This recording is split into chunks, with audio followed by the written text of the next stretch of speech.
오늘은 출애굽기 17장 8절에서 16절까지의 말씀을 가지고 군사로 준비되라 라는 말씀을 함께 나누려고 합니다.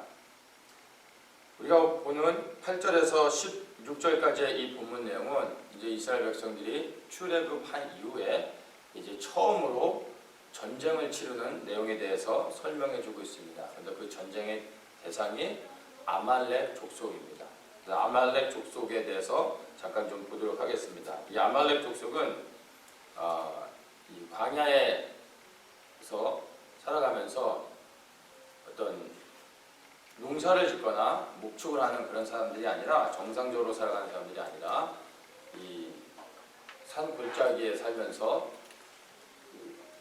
여러 지역을 다니면서 약탈을 일삼는 그러한 광야의 약탈자로 이렇게 알려져 있는 그러한 민족입니다. 그래서 굉장히 호전적이고 거칠은 그러한 광야에서 살아가는 그런 족속인데, 바로 이 아말렉 족속이 이스라엘 백성을 이제 공격하고 현재 이것으로 인하여 전쟁이 일어나는 것을 이 본문에서 설명해 주고 있습니다. 근데 이 아말렉 족속은 누구냐 하면 사실은 이스라엘 이 히브리 민족과 친척 관계에 있는 그런 족속입니다.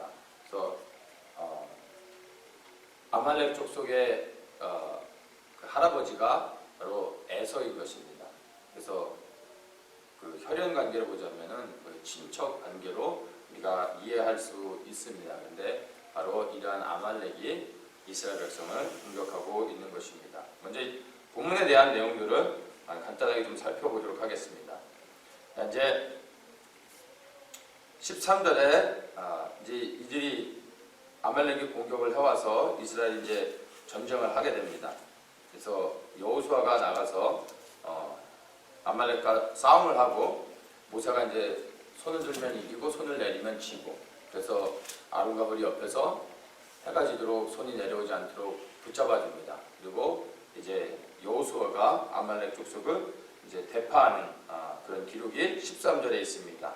여호수아가 칼날로 아말렉과 그 백성을 쳐서 파하니라 해서 여호수아가 이 아말렉과의 전쟁에서 승리를 하게 됩니다. 그리고 나서 14절에 이제 뭐라고 얘기했냐면, 여호와께서 모세에게 이르시되 이것을 책에 기록하여 기념하게 하고 여호수아의 귀에 외워 들리라, 이렇게 말씀하시는데, 여호수아의 귀에 외워 들리라고 말합니다. 그러니까 여호수아는 지금의 광야를 지나는 여정은 모세가 리더자지만 이제 광야를 지나 가나안에 들어가는, 이 요단을 건너 가나안에 들어가는 것부터는 이제 여호수아가 리더가 되어져서 이제 가나안에 들어가 땅을 차지하게 되는 그런 이제 일을 감당하게 됩니다. 그래서 바로 다음 세대인 여호수아에게 이것을 귀에 외우도록 합니다. 근데 그것이 뭐냐면, 내가 아말렉을 도말하여 천하에서 기억함이 없게 하리라. 바로 이 말씀을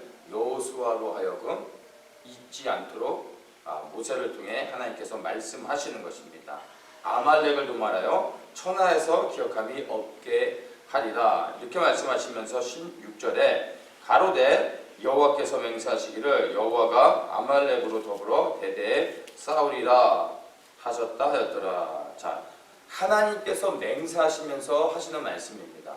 하나님이 스스로 맹세하시면서 하시는 말씀이 내가 아말렉으로 더불어 대대로 싸울 것이다, 이런 스스로 맹세를 하시는 것입니다. 도대체 아말렉이 누구이길래 하나님께서 스스로 맹세하시면서 이 아말렉과 대대로 싸우신다고 말씀하시고요. 이 대대로 싸운다는 말의 의미가 무엇입니까? 그것은 계속 싸우시겠다는 게 아니라 바로 이들이 완전히 진멸될 때까지 내가 끝까지 이들과 싸워서 이들을 멸절시킬 것이다, 이런 의미로 우리가 받아들여야 되는 것입니다. 도대체 아말렉이 어떤 사람들이기에 하나님이 스스로 맹세하시면서 이 아말렉을 완전히 멸하시겠다고 이렇게 하나님께서 스스로 맹세를 하시는 걸까요? 이 아말렉 족속 안에 담겨져 있는 의미들을 통해서 우리가 발견해야 되는 것들이 여러 가지가 있습니다. 아말렉이 지금 이스라엘 백성을 광야에서 공격했는데 이들을 공격한 배경을 우리가 좀 알아야 됩니다. 단순히 이스라엘 백성들을 공격해서 그들의 것을 약탈하기 위해 이스라엘을 공격한 것이 아닙니다. 이 공격은 이스라엘 향한 공격이 아니라 바로 하나님을 향한 공격이었던 것입니다. 이것을 어떻게 알 수 있냐면 이제 이들이 홍해를 건너 광야에 나왔을 때 이미 이 사실이 근동지방의 모든 족속들에게 다 소문이 퍼져 있었습니다. 그래서 어떻게 알 수 있냐면 출애굽기 15장에 이제 이들이 출애굽한 다음에 하나님에게 찬양하는 장면이 나오는데 그때 이제 찬양할 때 15장에서 뭐라고 이들이 찬양하냐면요. 14절에 열방이 듣고 떨며 블레셋 거민이 두려움에 잡히며 에돔 방백이 놀라고 모압 영웅이 떨림에 잡히며 가나안 거민이 다 낙담하나이다. 자, 이것이 무엇을 말해주냐면 이스라엘이 홍해를 걷는 사건으로 인하여 모든 이방 족속들이 하나님이 히브리 민족을 어떻게 애굽에서 구원해 내셨고 그 홍해를 갈라서 나오게 하셨을 뿐만 아니라 쫓아오는 애굽의 군사들을 어떻게 하나님께서 다 처리하셨는지를 다 알았다라는 것입니다. 그것으로 인하여 이스라엘의 하나님을 심히 두려워하고 있었다라는 사실입니다. 그래서 나중에 이제 여호수아가 두 명의 정탐꾼을 여리고에 보낼 때 이제 기생 라합이 숨겨줍니다. 그러면서 하는 얘기가 우리가 너희에 대한 모든 소식을 이미 들었다. 그 얘기를 들을 때 우리가 정말 간담회 선을 했고 우리가 그냥 다 이 죽은 자와 같이 됐었다라고 말하면서 하나님이 이 땅을 너희에게 준 것을 우리가 안다. 그래서 너희가 이 땅을 차지할 때 나와 우리 가족을 구원해달라라고 하는 것입니다. 그것을 통해서 우리가 알 수 있는 것이 이미 여리고의 모든 사람들이 이스라엘의 하나님이 정말 참 하나님의 능력의 하나님이고 그 하나님이 이 땅을 가나안 땅을 이스라엘 백성에게 주신다는 걸 다 알고 있었던 것입니다. 그래서 기생 라합이 그들을 두려워하는 가운데 그들을 숨겨줬습니다. 또한 이제 이스라엘 백성들이 여리고를 공격할 때 여리고에서 사람들이 나와서 싸웠던 것이 아니라 성벽을 닫고 아무도 나오지 않고 그냥 숨어 있었습니다. 여리고에 사는 사람들은 바로 아낙 자손들이고 거인이고 또 그리고 그 지역에서 가장 강한 군사력을 가진 그러한 사람들입니다. 그런데 그들이 한 번도 싸워보지도 않고 전쟁을 경험해보지도 않은 이스라엘 사람들이 왔는데 그들을 두려워해서 전쟁에 나가지 못하고 성을 닫고 숨어있는 모습입니다. 바로 이스라엘을 두려워하는 것이 아니라 이스라엘을 애굽에서 구원해내시고 가나안까지 들어오게 하신 그 하나님을 두려워했기 때문에 이들이 이스라엘과 싸울 수가 없었던 것입니다. 그래서 그런데도 불구하고 아말렉군이 먼저 나가서 이스라엘을 공격하는 것입니다. 이것은 바로 하나님에 대한 도전입니다. 고대 유대 역사의 기록에서도 이것을 이제 언급하고 있는데 거기서는 이제 뭐라고 얘기하냐면 아말렉군이 이제 이스라엘이 광야를 지나 가나안에 들어온다는 것을 알고 이제 주변에 많은 다른 족속들에게 찾아가서 연합군을 형성합니다. 그러면서 이제 이스라엘이 가나안에 들어오면서 우리 모든 다른 이방 족속들을 죽일 텐데 우리가 먼저 가가지고 그들을 공격해서 광야에서 그들을 다 죽이자라고 하면서 많은 다른 족속들을 찾아갑니다. 그리고 연합군을 형성하려고 하는데 다른 모든 족속들이 거기에 응하지 않습니다. 왜냐하면 이스라엘이 하나님의 그 두려우심을 알고 있기 때문에 다 이스라엘 공격하는 것을 포기합니다. 그런데 유독히 이 아말렉 족속만 혼자서 이스라엘을 대적하여 공격을 했던 것입니다. 그래서 이것은 명백히 이스라엘 민족을 공격하는 것이 아니라 바로 이스라엘 안에 그 하나님을 보고 하나님을 대적하는 것이었습니다. 그래서 이 아말렉은 단순히 한 족속으로 이방 족속으로 구별해서 볼 것이 아니라 바로 이 아말렉은 사단의 영, 타락한 하나님을 대적했던 악한 영이라고 우리가 이해를 해야 됩니다. 그래서 하나님께서 아말렉을 향하여서 맹세하시면서 이 아말렉과 싸울 것이되 대대로 그들과 싸울 쌓을 것이라고 하나님이 맹세하셨던 것입니다. 자, 그리고 또한 16절에서 여호와께서 맹세하시기를 여호와가 아말렉으로 더불어 대대로 싸우리라 이렇게 말씀하실 때 여호와께서 맹세하시기를이라는 이 구절을 히브리어에서는 또 어떻게 이제 해석을 하냐면은 여호와의 보좌를 치려고 손이 들렸으니 이렇게 해석을 합니다. 이제 다른 해석에 하나의 이제 또 다른 해석들을 보는데 여호와의 보좌를 치려고 손이 들렸으니 여호와가 아말렉을 더불어 대대로 싸우리라. 조금 더 우리에게 이해가 좀 더 되죠. 그러니까 여호와의 보좌, 하나님의 보좌를 치려고 손이 들렸다는 것입니다. 그러니까 하나님의 보좌를 향하여 대적하는 모습을 우리가 연상할 수 있습니다. 이것이 이사야 14절 말씀과 우리가 오버랩하면서 이해하면 좋을 것 같습니다. 가장 높은 구름에 올라 지극히 높은 자와 비기리라 하였던 타락한 천사가 연상이 되는 것입니다. 그래서 바로 이 아말렉이 이스라엘을 공격하는 것은 단순히 약탈을 위한 것이 아니라 하나님의 보좌를 향하여 도전하는 것이고 하나님을 대적하는 명백한 범죄 행위였던 것입니다. 그래서 하나님께서 이 아말렉의 죄를 결탄코 용서해 줄 수 없으셨던 것입니다. 그래서 이제 하나님께서 대대로 이들과 싸우시겠다고 말씀하셨는데 이제 이 아말렉의 그 히스토리를 이렇게 살펴볼 필요가 있습니다. 자, 이 이후로 이제 아말렉의 역사를 보면 여호수아가 이제 가나안에 입성한 다음에 사사시대가 시작됩니다. 이 사사시대에서 아말렉이 간간히 등장합니다. 그래서 다른 이방 족속과 연합해서 이스라엘을 공격하는 그런 기록들이 나옵니다. 그리고 이제 사사시대의 마지막 사장인 이제 사무엘이 등장하고 이 사무엘이 사울에게 기름 부어 왕을 세웁니다. 그리고 이제 사울 시대에 아말렉이 등장하고 또 다윗 왕 시대에 아말렉이 등장합니다. 그 다음에 한참 이제 시간적인 그 흐름 안에서 또 브레이크 좀 있다가 한 500년, 600년 후에 이제 에스더서를 통해서 아말렉이 다시 이제 등장하게 됩니다. 사무엘상 15장에 보면은 이제 하나님께서 사울에게 기름 부어서 이제 왕을 세우시는 장면이 나오는데 그에게 왜 왕이 되게 하셨는지에 대한 설명이 사무엘상 15장 1절에 나와 있습니다. 사무엘이 사울에게 이르되 여호와께서 나를 보내어 왕에게 기름을 부어 그 백성 이스라엘 위에 왕을 삼으셨은즉 이제 왕은 여호와의 말씀을 들으소서 이렇게 말합니다. 자, 당신에게 하나님이 기름 부어 왕을 세우신 이유가 바로 이것입니다 라고 말하면서 이제 얘기하는 것입니다. 2절에 만군의 여호와께서 이같이 말씀하시기를 아말렉이 이스라엘에게 행한 일 곧 애굽에서 나올 때 길에서 대적한 일을 내가 추억하오니 지금 가서 아말렉을 쳐서 그들의 모든 소유를 남기지 말고 진멸하되 남녀와 소아와 젖먹는 아이와 우양과 약다와 나귀를 죽이라 하셨나이다 이렇게 말합니다.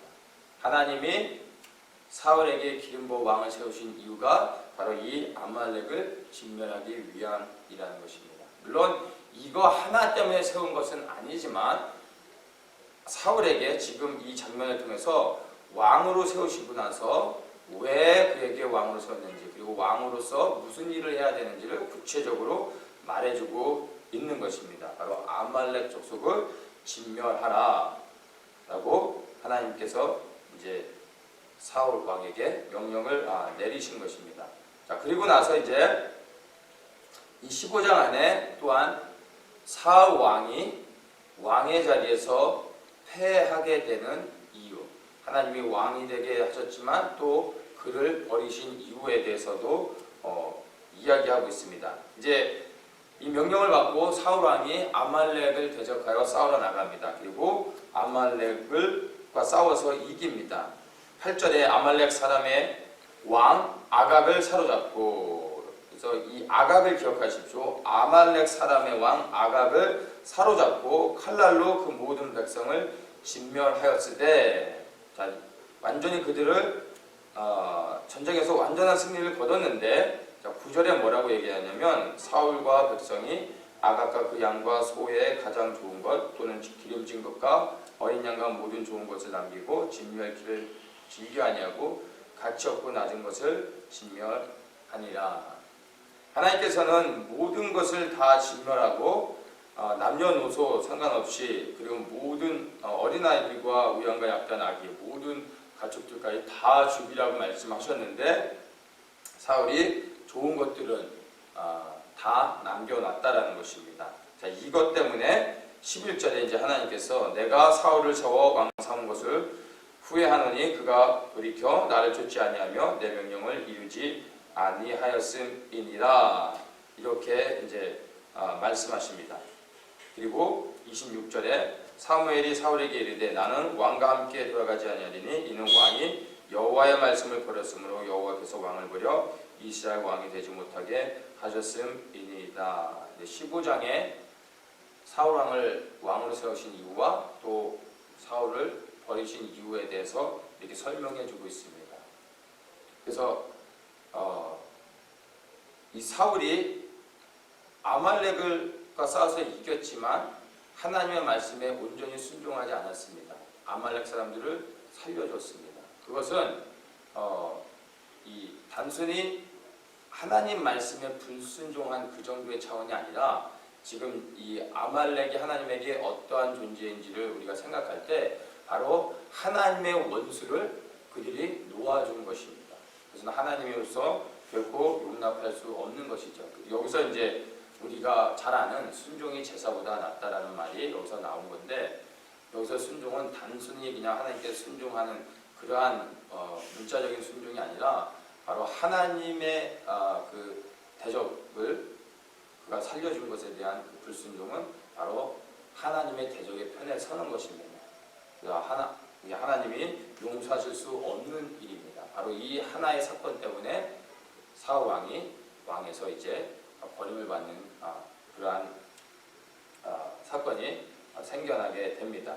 자, 그리고 나서 이제 하나님께서 다윗 왕에게 이제 기름을 부으시죠. 그리고 이제 다윗에게 이제 하나님께서 왕권을 넘겨주시는데, 시간이 흘러서 이제 다윗의 시대에 다윗이 왕의 기름 부음을 받았지만 왕이 되지 못하고 계속해서 사울에게 이제 도망을 다니다가 이제 잠깐 블레셋 진영에 들어가서 블레셋 사람들과 함께 간 적이 있습니다.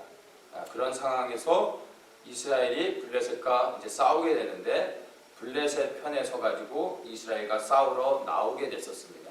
근데 이제 블레셋 진영의 장수들이 이제 다윗을 보면서 이스라엘 사람이기 때문에 이 사람이 우리와 함께 싸우러 가면 우리는 싸우지 않겠다. 그래서 다윗을 돌려보낼 것을 요청합니다. 그래서 왕이 다윗을 다시 돌려보내죠. 그래서 다윗이 이제 돌아간 다음에 자기가 거주하는 그 블레셋 땅에 이제 지역으로 돌아갑니다. 돌아갔는데 돌아가서 봤더니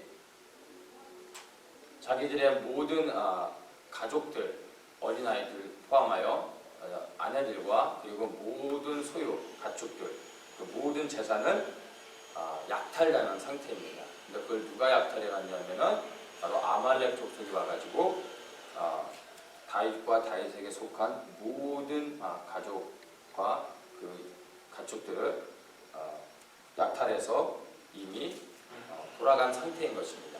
자, 이때 다윗이 굉장한 위기를 맞는데 하나님의 은혜로 이제 이것을 극복하고 다윗이 이제 쫓아가서 아말렉 족속을 이제 진멸하는 장면이 사무엘상 30장에 나옵니다. 그래서 이제 다윗이 아말렉을 쫓아가가지고 이제 그들과 싸워서 그들을 완전히 진멸합니다.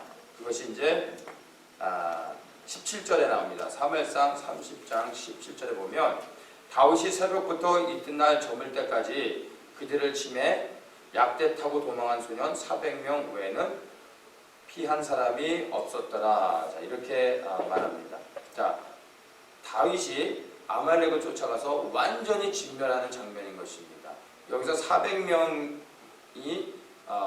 이제 도망을 갔다고 하는데 이 400명은 다윗이 풀어준 사람들이 아니라 이 전쟁 가운데서 간신히 생명을 부지해서 도망한 자들인 것입니다. 이 사건 이후로 아말렉 족속이라는 단어는 사무엘상 30장 이후로부터는 더 이상 언급되지 않습니다. 하나의 민족으로서는 이때 다윗이 완전히 이 아말렉 족속을 진멸해서 민족으로는 더 이상 일어나지 않습니다. 완전히 그 민족으로서는 이제 그 역사가 끝나는 것입니다. 그래서 하나님의 말씀대로 다윗이 이 아말렉 족속을 진멸하는 데 성공을 한 것입니다. 하나님의 뜻을 이루시는 것이죠. 자, 그렇게 해서 이 사건이 있은 다음에 이제 이게 사무엘상 31장 마지막 부분인데 그 다음 장 이제 사무엘하 1장에 이제 들어가면은 하나님께서 그를 불러내셔서 이제 유다의 왕으로 삼으십니다. 그래서 그 연결되어지는 걸 보면 다윗이 아말렉 족속을 하나님의 말씀에 순종해서 완전히 하나님의 원수를 진멸했을 때, 하나님의 말씀을 이루셨을 때, 대대로 아말렉과 싸우시겠다고 하신 말씀을 다윗이 성취를 한 것입니다. 하나님이 기뻐하셨던 것이죠. 이것을 이루자 하나님께서 이제 실질적으로 헤브론에서 이 남유다의 왕으로서 하나님이 이제 그를 세우시는 장면이 연결이 되어지는 것입니다. 자, 이제 이렇게 되고 나서 아말렉이라는 이름은 더 이상 성경에서 언급되지 않는데 우리가 주목해야 되는 것이 400명이라는 사람입니다. 이 400명의 사람이 생명을 부지하고 살아남았습니다. 더 이상 민족으로는 그들이 일어나지 못했지만 400명의 사람이 살아남았다는 것입니다. 악한 영이, 타락한 천사가 이 살아남은 400명 가운데 이제 계속 그 악한 영이 흘러 들어가는 것입니다. 그리고 시간이 지나서 이제 이 아말렉으로서는 등장하지 않는데 이제 이 악한 영이 다른 사람을 통해서 이제 등장합니다. 그것이 바로 에스더서에서 나옵니다. 이 에스더서는 이스라엘 민족이 지키는 큰 명절 가운데 하나인 불임절을 설명하고 있는 것입니다. 이스라엘에 이제 성경에서 말하는 여러 가지 절기들이 있지만 성경에서 언급하는 절기는 아닌데 민족적으로 지키는 큰 절기가 두 가지가 있습니다. 이게 이제 성전 탈환으로 이제 지키는 하누카가 있고 그 다음에 바로 이 에스더에서 얘기하는 이 불임절이 있습니다. 이 불임절은 바로 이스라엘 민족이 바사제국 안에서 완전히 멸종할 수밖에 없는 상황 가운데서 에스더의 그 지혜로 민족이 위기를 모면했던 것을 기념해서 이 이스라엘에서 매년 열리는 큰 명절, 축제입니다. 그래서 종교적인 유대인이 아닌 사람들도 이 불임절은 매년 이렇게 함께 즐기면서 큰 축제를 벌입니다. 자, 이 내용을 간단히 보면은 에스더가 바사제국, 즉 페르시아의 왕비로 있을 때 하만이라는 자가 왕 다음으로 두 번째로 높은 그러한 위치에서 나라를 다스리고 있었습니다. 근데 이 하만이 유대 민족을 특별히 싫어했었고, 이 유대 민족을 완전히 멸종시키기 위한 어떤 계략을 꾸밉니다. 그리고 그것을 이제 왕에게 조서를 내려서 이렇게 허락을 받고 어떤 한 날 시간을 정해놓고 어떤 날 그 한 날에 전국 바사제국의 영향권 안에 있는 모든 곳에 조서를 보내서 이 날에는 유대인들을 잡아서 합법적으로 죽일 수 있는 날로 정합니다. 그래서 그 한 날에 유대인들을 완전히 모든 바사제국에 살고 있는 모든 유대인들을 죽이려고 이제 계획을 꾸미고 이미 왕의 조서를 통해서 이게 다 허락이 되어 있는 상태였습니다. 이것을 발견하고 모르드게가 이제 에스더를 통해서 이제 그것을 막아서게 합니다. 그래서 이제 에스더가 왕 앞에 나가서 에스더의 그 지혜로 이제 왕에게 이제 이 사실들을 알리고 이 하만의 이제 모략들을 드러냅니다. 그리고 하만이 모르드게를 죽이려고 했던 그 장때 오히려 이제 하만이 목이 매달려서 죽는 일이 일어납니다. 그래서 이제 이스라엘이 진멸당하는 위기 가운데서 오히려 이제 생명을 얻는 그런 역사가 있었습니다. 이것이 이제 불임적인 사건인데, 이때 하만에 대해서 에스더서에서 이제 뭐라고 언급을 하냐면, 그냥 하만이라고 말하지 않고 항상 그 하만을 이야기할 땐 앞에 수식어가 붙습니다. 그 수식어가 뭐라 하냐면은 아각 사람 함무다다의 아들, 이렇게 말합니다. 그래서 하만을 얘기할 때는 항상 아각 사람 함무다다의 아들 하만, 이렇게 얘기합니다. 의도적으로 앞에 계속 수식어를 붙이는데, 우리가 주목해야 될 게 뭐죠? 아각이라는 단어입니다. 아까 봤지만 아말렉의 왕의 이름이 아각이었습니다. 근데 이제 시간이 흘러서 이 아각의 호칭이 뭐냐면 바로 아말렉 족속의 왕을 부를 때 아각이라고 말하는 것입니다. 바로가 애굽의 왕을 대표하는 거죠. 바로 하면 애굽의 왕, 이렇게 말하는 것을 우리가 압니다. 그리고 로마의 황제 가이사, 이렇게 하는 거죠. 그래서 가이사 하면 로마의 황제를 지칭합니다. 마찬가지 아각 하면은 아말렉의 왕을 상징하는 이름이죠. 왕의 호칭인 것입니다. 아각 사람 하만이라는 얘기는 이 하만이 이 400명 살아남았던 아말렉 족속의 400명 가운데 한 사람이었다라는 것입니다. 그들이 민족으로는 다시는 일어나지 못했지만 그 악한 영이 계속 흘러가서 이스라엘 민족을 이제 진멸시킬 그러한 계략을 사단이 계속해서 준비하고 있었다라는 것입니다. 그것이 바로 이 하만을 통해서 사단이 계획했던 것이죠. 그래서 이 아각이라는 단어를 계속 쓰게 되는 것입니다. 근데 이제 에스더를 통해서 이 바로 아말렉의 악한 영에 이제 완전히 끊겨지는 것을 보게 되는 것입니다. 그래서 하나님을 대적한 아말렉 족속, 그 민족을 멸절시켰던 것이 다윗이고, 그 가운데 남아서 끝까지 이스라엘 하나님의 백성들을 괴롭히려고 했던 그 남은 뿌리를 완전히 끊어낸 것이 에스더인 것입니다. 그래서 에스더서가 바로 성경의 정경으로서 들어온 배경이 바로 이 어떤 영적인 원리와 그 흐름 안에 있지 않나 저는 생각을 합니다. 어떤 그 역사적인 사건으로 본다면 에스더서보다는 사실은 한우카에 대한 거, 그래서 마카비서가 오히려 정경에 들어올 어떤 그 사건의 크기로 본다면, 이 내용으로 본다면 그게 더 들어올 수 있을 법하지 않았나 생각하는데, 이 에스더서가 정경에 들어오게 된 배경은 바로 그런 영적인 흐름이 있지 않나 개인적으로는 생각을 하게 됩니다. 그리고 이제 이 에스더 이후로부터는 더 이상 아말렉이나 아각이라는 단어 자체가 언급되지 않습니다. 이제 하나님께서 대대로 아말렉 족속과 싸우시겠다 하신 말씀이 완전히 성취되는 것이 이 에스더서인 것입니다.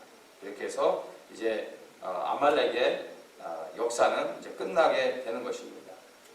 이것이 이제 아말렉과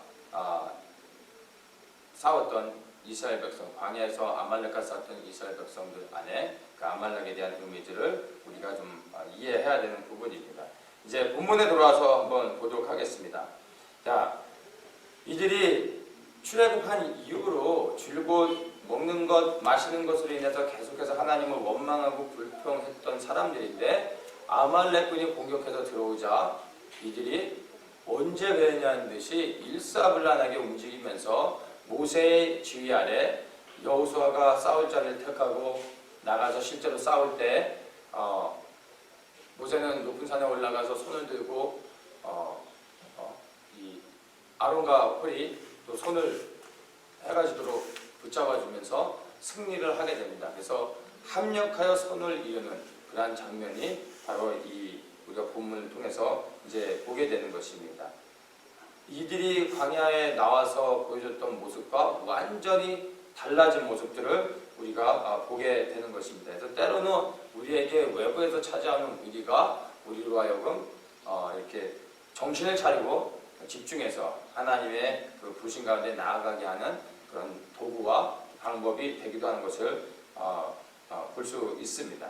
자, 아말렉과의 전쟁을 통해서 바로 이스라엘 백성들이 하나님의 군사의 정체성을 발견하게 된 것입니다. 이것이 아말렉과의 전쟁에서 얻는 또 하나의 유익함이었던 것입니다. 하나님은 이스라엘 백성을 향하여서 그들을 향하여 뭐라고 부르시냐면 군대라고 부르셨었습니다. 이스라엘 백성들은 그런 거에 대해서 상관하지 않았겠죠. 그 군대라고 부른다고 해서 그게 그렇게 들려지도 않았을 거고. 근데 하나님께서는 이제 이스라엘 백성을 구원해 내기로 하신 다음부터 이제 출애굽기 7장 4절에 처음으로 이스라엘 백성을 향하여서 뭐라고 말씀하시냐면은 내 군대, 내 백성, 내 이스라엘 자손 이렇게 말씀하십니다. 내 군대라고 말씀하십니다. 그리고 이제 출애굽 사건을 통해서 이들이 이제 출애굽기 12장에서 광야로 이제 홍해를 건너 광야로 나와 완전한 이제 출애굽을 한 다음에 이제 하나님께서 이렇게 430년이 마치는 그날에 여호와의 군대가 다 애굽 땅에서 나왔다라고 출애굽기 12장에서 이렇게 말합니다. 여호와의 군대가 나왔다라고 말합니다. 정확하게 표현하면 사실은 애굽의 노예들이 탈출했다 이렇게 말해야 되는데 여호와의 군대가 나왔다라고 말하고 있습니다. 그래서 하나님은 그들을 향하여서 군대라고 말씀하고 있다라는 것입니다. 출애굽한 이스라엘 백성들이 하나님의 군대라면 바로 구원을 경험한 모든 하나님의 성도들은 마찬가지 또한 하나님의 군사인 것입니다. 그래서 군인이기 때문에 사단이 공격을 하는 것입니다. 이스라엘이 군인이기 때문에 아말렉 족속이 그들을 공격했던 것입니다. 마찬가지 우리가 구원받은 자들로서 하나님의 군사라면 주 예수 그리스도의 군사로 부르심을 받았다면 우리 또한 악한 영의 타겟이 되어져서 우리도 공격을 받을 수 있다는 것입니다. 지금까지 그리스도인으로 살아가면서 외부의 악한 영들의 공격, 사단의 공격을 한 번도 받지 않았다라고 하면은 조금 우리의 정체성에 대해서 한번 생각해 볼 필요가 있습니다. 내가 정말로 군사인지, 그리고 정말 내가 구원받은 자인지에 대해서 진지하게 생각해 볼 필요가 있습니다. 아니면 공격을 받았는데도 불구하고 그것을 인식하지 못할 수도 있는 것입니다. 구원받은 모든 하나님의 백성들은 마찬가지 하나님의 군사인 것입니다. 이 군사의 역할이 무엇입니까? 군사는 싸우는 것입니다. 싸움을 위해서 존재하는 것입니다. 언제 싸울지 모르지만 그 한 번의 싸움을 위해서 매일매일 그 싸움을 준비하는 게 군인인 것입니다.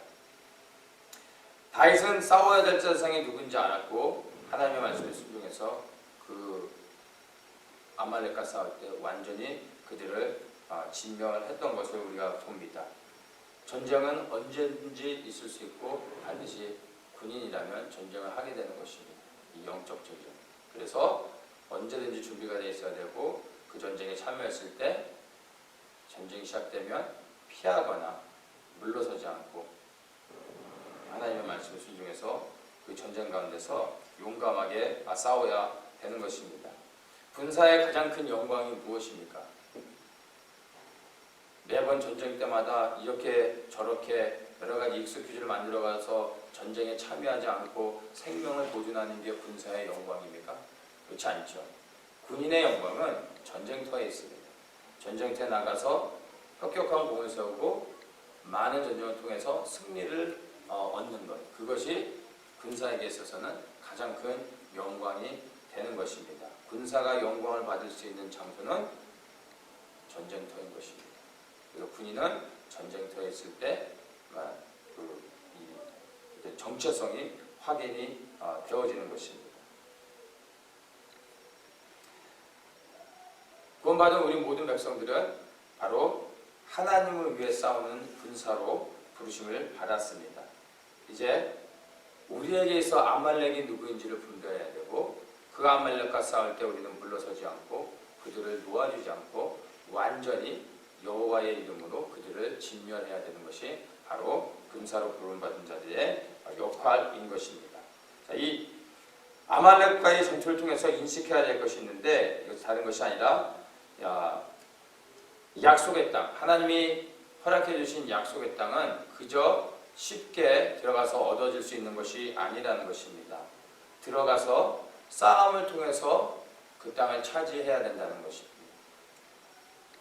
그래서 이들은 적과 끓이 흐르는 땅, 그냥 들어가서 깃발을 꽂으면 이게 내 땅이야 라고 하면 거기에 살고 있는 이방 족속들이 떠나가는 게 아니라 싸움을 통해서 뺏어야 된다는 것입니다. 그래서 바로 싸우기 위해서 이스라엘 백성이 가나안에 들어가는 것입니다. 적과 꿀이 흐르는 땅을 얻기 위한 것이 아니라 군사의 이 관점에서 보면 싸우기 위해서, 그 땅을 빼앗기 위해서 들어가는 것입니다. 근데 그것을 조금 더 구체적으로 얘기하면 창세기 15장에서 하나님께서 이제 아브라함을 불러서 이제 위대한 부르심 가운데서 아브라함에게 이제 언약하시고 나서 하시는 말씀이 내 후손이 4대 만에 다시 이 땅에 돌아오게 될 것이다 라고 말씀하십니다.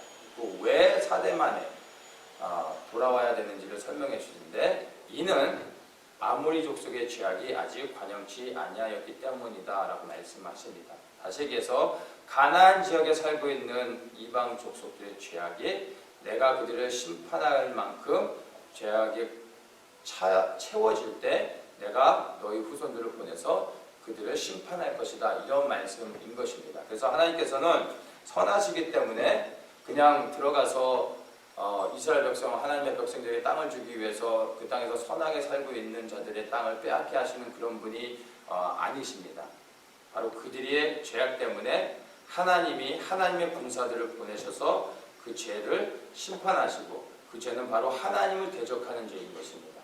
그래서 하나님이 그들을 심판하기 위해서 하나님의 군사들을 보내시고 하나님의 여호와의 이름으로서 그들을 진멸하시고 하나님의 영광을 그 땅 가운데 드러내는 것입니다. 바로 그것 때문에 이스라엘 백성들을 애굽에서 불러내셔서 군사로서 가나안 땅에 하나님이 보내시고 있음을 우리가 분별해내야 된다는 것입니다. 자, 그래서 우리는 구원받은 하나님의 백성들이라면 이제 우리에게 한 가지의 부르심이 있습니다. 바로 군사로서 준비되어야 된다라는 것입니다. 우리의 정체성은 하나님이 우리를 부르시는 것에 있습니다. 우리를 어떻게 부르시냐가 우리의 정체성이 되는 것입니다. 우리 남편이나 아내가, 우리 자녀들이, 아니면 직장이나 바깥에서 사람들이 내게 불러지는 이름과 호칭이 나의 정체성이 되는 것이 아니라 여호와 하나님이 나에게 불러주시는 그 호칭이 우리의 정체성이 되어야 되는 것입니다. 하나님은 구원받은 우리 모든 그리스도인들을 군사라고 부르고 계신 것입니다. 군사의 부르심을 받은 자들은 이제 싸움을 위해 준비되어야 된다는 것입니다. 근데 여기서 또 분명히 알아야 되는 것이, 군사로 부르심을 받았지만, 우리가 군사로서 다 부름을 받았지만 모든 사람들이 전쟁에 참여하는 것은 아니라는 것입니다. 이 아말렉 전쟁을 통해서 우리가 그것을 분별할 수 있는데, 여호수아가 전쟁에 나갈 자들을 택했다라고 말합니다. 그러니까 이스라엘 모든 민족을 하나님께서 그들을 향하여 나의 군대라고 말씀을 하셨지만 모든 자들이 다 싸우러 나가는 자들은 아니었다라는 것입니다. 아말렉과의 전쟁을 위해 여호수아가 나가 아말렉과 싸울 수 있는 사람들을 택했던 것입니다. 그 중에는 제외된 사람들에게는 뭐 여자도 있었을 것이고, 전쟁에 참여하기에는 어리거나 아니면 나이가 너무 많거나 아니면 병약하거나 아니면 신체적으로 문제가 있거나 몸이 불편하거나 여러 가지 여건으로 전쟁에 나가기에 합당하지 않은 그런 부류의 사람들을 골라내고 전쟁에 나가서 싸울 수 있을 만한 사람들을 여호수아가 택했다라는 것입니다. 그래서 우리 모두가 하나님의 군사로서, 구원받은 모든 백성들이 주 예수 그리스도의 군사로서 부르심을 받았다 할지라도 실제 전쟁에 참여하는 것은 택함 받은 자들이 나가서 싸울 수 있다라는 것입니다. 말씀드린 것처럼 군사로 부르심을 받은 자에게 가장 큰 영광은 전쟁에 참여하는 것입니다. 이제 전쟁에 참여하려고 딱 나가려고 하는데 너는 빠져, 너는 자격이 안 되라고 하면 그게 군인으로서는 가장 부끄러운 거고 수치인 것이죠. 전쟁에 참여할 수 있는 것이 군인으로서는 가장 영광스러운 것입니다. 자, 그래서 우리가 구원받은 모든 백성들이 하나님의 이 군사라는 것을 알 뿐만 아니라 그것을 믿음으로 취할 뿐만 아니라 내가 군사라면 정말 나는 지금 나가서 싸울 수 있을 만큼의 자격을 갖추고 있는지 준비가 되어져 있는지 나 자신을 돌아보아야 된다는 것입니다. 그리고 언제든지 군사로 부르셔서 보내셨을 때 두려움 없이 나가서 싸울 수 있는 준비가 되어야 한다는 것입니다. 군대에 가면은 5분 대기조라는 사람들이 있습니다. 돌아가면서 이 5분 대기조가 항상 대기하는데 뭐냐면 유사시에 비상이 발생하면 5분 안에 바로 전쟁에 나갈 수 있을 준비를 갖추고 있는 사람들입니다. 그래서 이 5분 대기조는 다른 일을 하지 않고 항상 이 막사 주변에 머물러 있고 잠을 잘 때도 군화를 벗지 않고 군화를 신고 군복을 입은 채로 대기하고 있습니다. 그래서 항상 비상이 벨이 울리면 5분 안에 완전 군장을 갖추고 차에 올라타는 것까지 5분 안에 모든 것이 다 끝내야 됩니다. 그러니까 항상 준비되어 있다는 것이죠. 바로 이와 같이 우리가 하나님의 군사로 부르심을 받았으면 이제 5분 대기조, 군대의 5분 대기조와 같이 주님이 명령하실 때 언제든지 준비돼 가지고 즉시로 전쟁에 참여해서 하나님의 영광을 위해 싸울 수 있는 준비가 되어야 한다는 것입니다. 우리의 싸움은 바로 하나님의 영광을 대적하고 하나님의 보좌를 향하여 대적하는 어둠의 권세들을 향하여서 우리가 여호와의 이름으로 나가 싸우는 것입니다. 바로 그것이 군사로 부름받은 자들의 사명이요 큰 영광이 되는 것입니다. 우리는 구원받은 주님의 군사들입니다.